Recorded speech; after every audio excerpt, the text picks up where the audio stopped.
The world stood armed and nervous. America, the Soviet Union, NATO forces across Europe.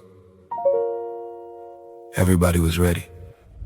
Some soldiers slept beside missiles, some guarded bunkers, some protected sites history barely speaks about. And while the world moved through ordinary life, young men stood watch beside extraordinary danger. We were hot and ready. Then one man chose not to let fear decide the future of humanity.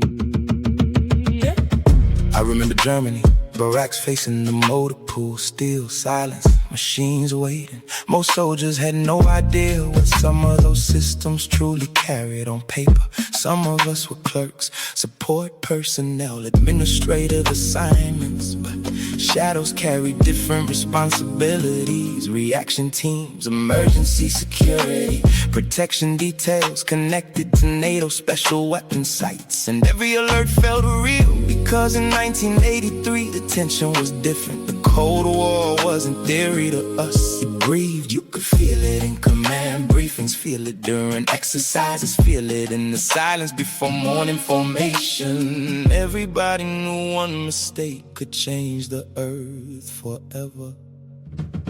One man paused, one man thought, one man refused panic. Lieutenant Colonel Petrov, the House of Golden remembers you, because sometimes the greatest warrior is the one who prevents the strike. September 26, 1983, inside a Soviet warning center, alarm screamed, computers reported incoming American missiles. Protocol demanded escalation, retaliation, procedures awaited. The machine said war had begun, and somewhere across Europe forces stood ready. Missile crews, security teams, reaction units. The atmosphere was already loaded with fear, but one Soviet officer looked beyond the machine. He questioned the signal, questioned the system, questioned whether fear was telling the truth. And because he paused, the world kept breathing. Later they discovered the warning was false, a deadly misunderstanding caused by the system itself. But by then, human judgment had already saved humanity. To the strikers, the operators, the silent guards of the Cold War, you know how close the edge felt.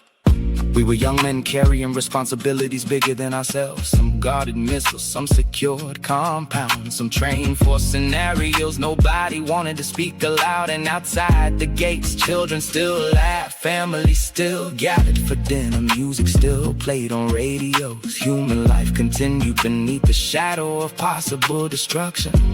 That is why Petrov matters, because in the middle of military pressure, he remembered cities are filled with people, not targets. People, mothers, fathers, students, workers, dreamers. He understood that once certain doors open, they may never close again.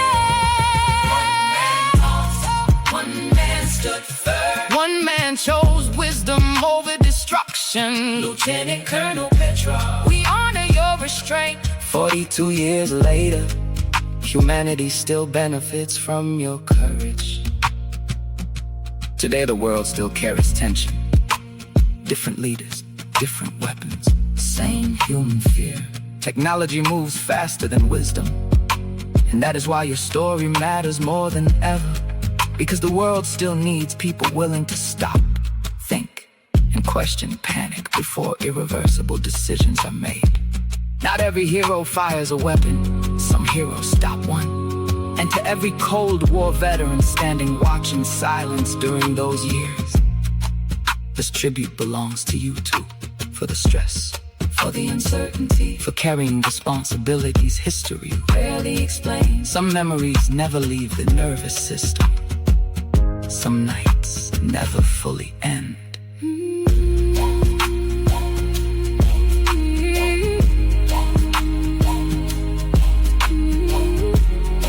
History may never record every shadow assignment, every silent mission, every silent mission.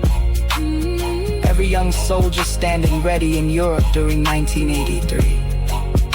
But some of us remember. We remember the tension. We remember how close humanity stood to irreversible fire. And we remember the Soviet officer who did not allow fear to become the final decision. Lieutenant Colonel Stanislav Petrov. The House of Golden salutes you, Not as East or West, not as Russian or American, but as human beings grateful that wisdom prevailed over panic.